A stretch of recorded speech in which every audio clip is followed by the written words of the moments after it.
ध्यान से, यानी रेपो रेट को घुमा बढ़ा के आरबीआई यहाँ पे लोन को महंगा सस्ता कर सकती है। जनता को जो लोन मिलता है वो किस रेट पर मिलता है, तो बेस रेट पर। देखिए जनता को जो लोन मिलते हैं इसके भी दो रेट होते हैं, एक होता है प्राइमरी लैंडिंग रेट।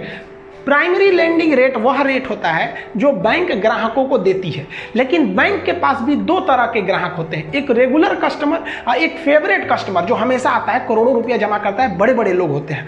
तो जो बड़े बड़े लोग होते हैं बैंक उनका ज़्यादा ख्याल रखती है, तो उनको जो बैंक कर्जा देती है वो बहुत कम ब्याज पे देती है। जैसे मान लीजिए कोई का करोड़ों रुपया का अकाउंट में है तो उसको दे देगी कि भैया आप 8% पे ले जाइए, और कोई आज आया है बैंक में खाता खुलवाने का कर्जा दे दीजिए तो उनको देके 12% पे ले सचुरा। तो आपको ही पता है कि आपका भी अगर दुकान होगा तो पुराने ग्राहकों को आप कम दाम में देते हैं, तो जो उसके फेवरेट कस्टमर होते हैं बैंक के, उसको जो कर्जा देती है उसे कहते हैं बेस रेट पे दिया जाता है। तो आप बताइए जरा एक चीज़, हमारा बैंक अकाउंट HDFC बैंक में है और हम चले जाएंगे बैंक ऑफ बड़ौदा से कहने कि भाई साहब हमको थोड़ा सा कर्जा दे दीजिए, तो हम उसके फेवरेट कस्टमर थोड़ी हो गए, तो हम उसके लिए तो एक सामान्य कस्टमर हो गए, हमको थमा देगा प्राइमरी लैंडिंग रेट में 12-13% पे। लेकिन हमारा HDFC बैंक में है, हम HDFC बैंक में जाएंगे ना, कहेगा अरे खान साहब बैठिए बैठिए लोन चाहिए, कोई बात नहीं, अपने कस्टमर है दे दो जी, इनको PLR पे नहीं देगा हमको, तब हमको हमारा बैंक अगर हम उसके नज़र में एक अच्छे कस्टमर हैं तो बेस रेट पर देगा। इसका मतलब ये नहीं कि आप अपने किसी बैंक में छात्रवृत्ति स्कॉलरशिप के लिए अकाउंट खुलवा लिए हैं कि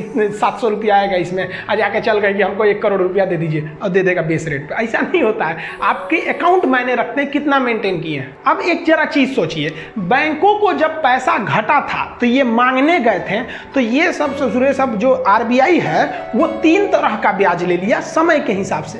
कभी कभी ऐसा भी होता है कि बैंकों के पास पैसा ज़्यादा आ जाता है, लेकिन बैंक क्या, अब वो पैसा रखने से फायदा क्या है, जैसे सैटरडे संडे को अक्सर लोग बैंक में बहुत कम जाते हैं, संडे को तो बंदे रहता है और सैटरडे को आधा आदमी कंफ्यूज रहता है कि दूसरा सैटरडे की चौथा है, आज आधा खोलेगा कि पूरा बंद रखेगा, इसलिए लोग सैटरडे को भी नहीं जाते, अक्सर लोग नहीं जाते हैं। तो बैंकों को पता है 2 दिन तक ससुरा हमारे पास कोई आएगा नहीं, तो ये 2 दिन तक पैसा रखने से क्या फायदा है, अगर इसको हम ब्याज पे चला दे तब, या कभी कभी कोई छुट्टी हो जाती है बैंक में, 5 दिन 10 दिन का छुट्टी हो जाता है, तो बैंकों के पास कोई आता नहीं है पैसा निकालने के लिए, तो बैंकों को पता है कि हमारे पास आज कोई नहीं आएगा निकालने के लिए, एक अच्छा है इसको हम कहीं ब्याज पे लगा देते हैं। तो ये बैंक वाला ना RBI को कहता है कि भाई साहब पैसा कर्जा हम दे आपको, तो ये बैंक वाले क्या करते हैं, सो उल्टा इसको दे देते हैं, सो ले यहाँ पर। तो अब बताइए जब उल्टा देंगे सब तो ये सब भी मांगेंगे सर RBI से कि ब्याज दो, और अगर ब्याज नहीं दोगे ना तो हम जनता को दे देंगे, जनता महंगाई बढ़ा देगी तो जनता सरकार को गरियाएगी और सरकार तोरा गरियाएगी, इसलिए RBI कहता है हाँ नहीं ले आओ।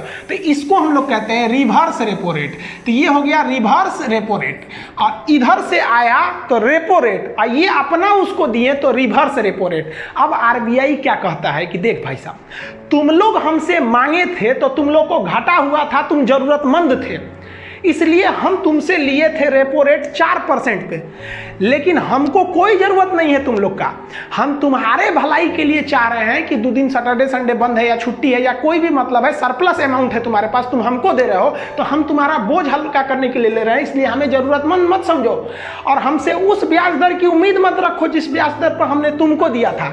हम जिस दर पर तुमको दिए थे उससे कम ब्याज दर पर तुमसे लेंगे, क्योंकि हम ज़रूरतमंद नहीं हैं, इसलिए रिवर्स रेपो रेट कभी भी रेपो रेट से कम होता है। वर्तमान में ये 3.35 है। हम फिर कहते हैं कि आंकड़ा चेंज होते रहते हैं, आंकड़े पे मत जाइए, कंसेप्ट समझिए। यहाँ आप टोटल 6 चीज समझे, MSF repo rate bank rate, और उल्टा दे दिया तो रिवर्स रेपो रेट, और 2 यहाँ पर PLR और बेस रेट। अब समझिए CRR और SLR क्या होता है। देखिए अगर बैंकों के पास पैसा रहेगा ना तो ब्याज दर, वो बैंक चाहेंगे सब कि इसको कैसे भी ब्याज कमाओ, धड़ाधड़ जनता को ससुरा कैंप लगा देगा सब सड़क के किनारे, आओ कर्जा ले जाओ, हमसे ले जाओ, क्योंकि ले जाएंगे तो देंगे उसको। अब सरकार चाहती नहीं है कि किसी को बैंक से कर्जा दिया जाए, इसलिए सरकार कहती है बैंक वालों से कर्जा मत देना उसको। आपसे चुनाव में कहते हैं खूब कर्जा देंगे हम, एकदम 1.25 लाख करोड़ सबको दे देंगे यहाँ पर। अब सरकार की भी मजबूरी, आपको पैसा दे देगा तो आप महंगाई बढ़ा देंगे। वहाँ पे वेनेजुएला का देखिए, नोट छाप के गरीबी दूर करने निकला था, बर्बाद हो गया वहाँ पर वेनेजुएला।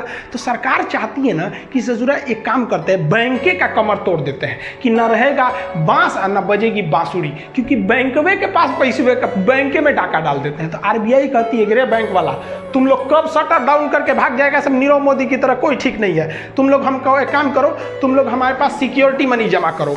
सिक्योरिटी मनी को कहते हैं cash reserve ratio. Cash reserve ratio को CRR कहा जाता है। अब ये CRR क्या है, तो देखिए जितने भी बैंक है उनके पास जितना पैसा जमा है वो उनका अपना थोड़ा है, वो तो ग्राहक का, उनको लौटाना है, यानी उनके ऊपर एक लायबिलिटी, एक देयता है कि लौटाना है। अब इसी को हम लोग क्या कहते हैं, नेट डिपॉजिट, यानी कितना पैसा जमा है, और टाइम लायबिलिटी, कब वापस करना है। तो बैंकों के पास जो पैसा जमा रहता है उसको एक टेक्निकल भाषा में हम क्या कहते हैं, NDTL, net deposit and time liability. तो RBI कहती है कि तुम्हारे पास जितना NDTL है, यानी जितना तुम पैसा जमा किए हो ना लोगों का, तुम एक काम करो, उसका हमको एक फिक्स परसेंटेज, वर्तमान में यह परसेंटेज 3% के पास है, इसको तुम हमारे पास जमा कर दो। RBI कहती है कि हमारे पास ले आओ, जमा करो, क्योंकि तुम भाग जाएगा तो कोई ठीक नहीं है ना, तब तक हम 3% पैसा में लोगों को लेमचूस खाने भर का पैसा देंगे, कहेंगे कि हम खोज रहे हैं यहाँ पर। तो ये बैंकवा कहता है सर ठीक है, हम 3% आपको CRR दे देंगे, लेकिन आप रिजर्व बैंक हमको इस पर रिवर्स रेपो रेट की तरह ब्याज दीजिएगा ना। तो बैंक RBI कहता है चुप, ब्याज देंगे हम यहाँ पे। सिक्योरिटी मनी पे कहीं ब्याज होता है, नहीं देंगे। अब ये बताइए ससुरा, बैंकवा का तो 3% पैसा RBI ऐसे ही मार दिया, वो 3% किसी को दे ही नहीं सकते हैं, यानी बैंक का ये 3% पैसा किसी काम का नहीं है, जनता से लिया है, जनता को इस पर ब्याज देगा, RBI को देगा, RBI इसको ब्याजे नहीं देगा। इसके बावजूद बैंकों के पास 97% पैसा बचा ना, अगर वो 97% पैसा मार्केट में ठोक देगा, उतार देगा, तो मार्केट में पैसा का अंबार लग जाएगा, लोग महंगाई बढ़ा देंगे। तो RBI कहता है ना इसको और छोड़ेंगे नहीं, अभी इसको नहीं छोड़ेंगे। तो इसके लिए RBI कहती है SLR, स्टेटुअरी लिक्विडिटी रेशियो। SLR क्या चीज़ होता है कि RBI कहती है कि रे बैंक वाला, तुम लोग बहुत खचरा निकल जाता है, तुम लोग, कोई आदमी आता है तुम्हारे यहाँ, तुम लोग कहता है कैश खत्म हो गया, ये खत्म हो गया, ये सब नहीं चलेगा। तुम लोग अपने टोटल NDTL है, यानी जो टोटल डिपॉजिट जमा है, उसका एक फिक्स अमाउंट अपने पास रखा करो। अगर नहीं रखोगे ना तो हम कई करोड़ रुपया तुम्हारे पे जुर्माना लगा देंगे, तुमको फाइन लगा देंगे हम यहाँ पर। तो RBI कहती है तुम SLR के रूप में, स्टेटुअरी लिक्विडिटी के रूप में, तुम टोटल 18-18.5% पैसा रखो। ये रेशियो चेंज होते रहते हैं सब, 18-18.5%। तो समझिए यहाँ तो बर्बाद कर दिया, 3% अपने पास सिक्योरिटी मनी में रखवा के।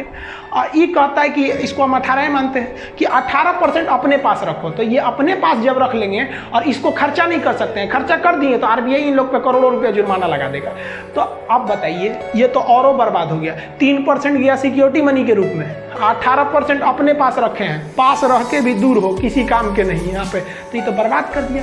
तो RBI इन बैंकों का बड़े होशियारी के साथ लगभग 20 से 22% पैसा को यूं ही बर्बाद करा देता है कि ये पैसा पब्लिक को नहीं जाए, क्योंकि पब्लिक को गया पैसा तो महंगाई बढ़ाएगा। इस अर्थव्यवस्था का सबसे बड़ा दुश्मन है लिक्विडिटी, यानी कैश पैसा, यही सबको बर्बाद कर देता है। जेब में पैसा रहेगा 1 लाख रुपया ना, अब पुलिस अगर मोटरसाइकिल चला रहे हैं बिना हेलमेट का, पकड़ेगी आपको, तो आप पुलिस से तमीज से बात नहीं करेंगे, कहेंगे काहे रोका, फाइन लगाएगा, लगाओ ना, 1000, 2000, 5000 लगाओ, कितना फाइन लगाएगा, जितना तोरा सैलरी उतना हम फाइन भर सकते हैं। ये आप नहीं बोल रहे हैं, ये जेबुआ में बैठा हुआ वो तरलता बोल रहा है, कैश पैसा। ये इस दुनिया का सबसे बड़ा खतरनाक चीज है। हमको भी गम ने मारा, तुमको भी गम ने मारा, इस गम को मार डालो।